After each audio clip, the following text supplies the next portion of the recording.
যেখানে অন্যান্য সকল টিম এগিয়ে যাচ্ছে সেখানে মডার্ন ফুটবলে ব্রাজিল এতটা পিছিয়ে কেন? এটা আসলে বিশ্লেষণের বিষয়।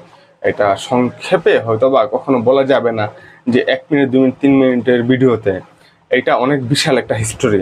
তবে আমি আপনাকে কিছু বলতে পারি, ব্রাজিল সবসময় বড়াই করে বলে যে তাদের 5টা স্টার আছে জার্সিতে, তাদের 5টা বিশ্বকাপ আছে, সেটা গর্ব করারই বিষয়।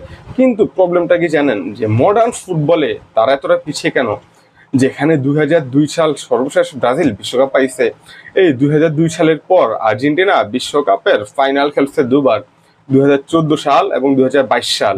2014 সালে রানার্স আপ, ভাগ্য খারাপ ছিল, না হয় চ্যাম্পিয়ন হতে পারতো, সেটা আসলে একটা বিশাল ইতিহাস।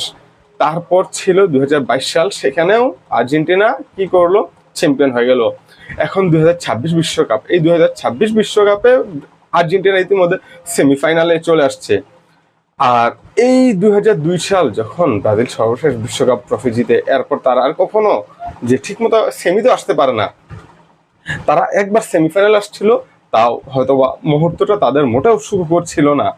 তারা কি করলো, একটা লজ্জাজনক হার পেল জার্মানি থেকে 2014 সালে 7 গোল, যেটা বাংলাদেশে আমরা সেভরা বলেই সম্বোধন করি তাদেরকে। এখন তাদের কি লাজ লজ্জা আছে কি নাই আমি ঠিক জানি না। তবে ব্রাজিল ফুটবলে যে একটা অধঃপতন সময়টা চলতেছে, সেটা আমি আপনাকে একটু বুঝিয়ে বলি। ব্রাজিল যে আমলে কাপগুলো পাইছে, তখন দেখা গেল যে ফুটবলাররা হাতে হ্যান্ড গ্লাভসও পরতো না, গেল গা। আর ব্রাজিল যে আমলে ট্রফিগুলো পাইছে, সেই সময় ফুটবলে অফসাইড ছিল না, গোল দিলে হয়ে যাইতো। আরো নানান বিতর্ক আছে, কিন্তু ব্রাজিল সমর্থকরা সবসময় বলে যে তাদের জার্সিতে ঘামের গন্ধ আছে, রক্ত আছে, কিন্তু কলঙ্ক নাই। কলঙ্ক নাই কেন রে ভাই? তখন তো এত প্রযুক্তি ছিল না, কলঙ্ক আছে, সবই বের হইছে। আপনারা আপনাদের দলকে ভালোবাসেন, এই জন্য আপনাদের কাছে কখনো মনে হয় না যে আপনাদের জার্সিতে কলঙ্ক আছে। তবে মডার্ন ফুটবলে ব্রাজিল যদি কোনো অ্যাচিভমেন্ট তাদের থাকতো, তাহলে আপনারা সেখানেও দেখতে পেতেন। কারণ এত শতকে আমরা ছিল না, এত উন্নত প্রযুক্তি ছিল না। এখন 19 থেকে 20 কিছু হলেই সবকিছুই দেখা যায়, তখন এত শত সুযোগ ছিল না। তো আমার বিশ্বাস ব্রাজিল আর কখনো কামব্যাক করবে না, কেননা মডার্ন ফুটবলে তাদের আধিপত্য করার মতো কোনো কিছুই নেই। তারা আধিপত্য যা করছিল তখন ছিল অ্যানালগ জামানা, অ্যানালগে সবকিছুই করা যায়। তারা যদি এত ভালো খেলে, তাহলে মডার্ন ফুটবলে তারা কিছু করতে পারতেছে না কেন? বারের যুগ চলে আসছে, অফসাইডের যুগ চলে আসছে, এখন তারা কেন কিছু করতে পারে না?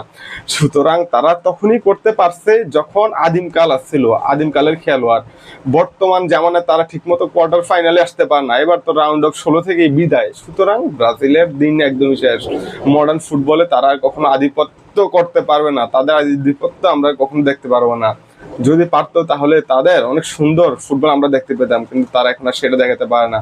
ব্রাজিল ছিল আগের কালের টিম, তারা আগের কালেই মানে কি কয় ফিনিশ ব্যানিশ যেটাই বলি না কেন। তবে মডার্ন ফুটবল ব্রাজিলের জন্য না, যেখানে ফ্রান্স ইতিমধ্যে প্রায় 3বারের টানা ফাইনাল খেলার পথে অলরেডি সেমিতে আছে, আর্জেন্টিনা টানা 2বার ফাইনালের পথে অলরেডি সেমিতে আছে।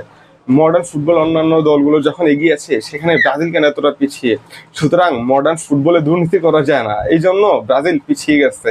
ঝামেলাটা কিন্তু এখানেই।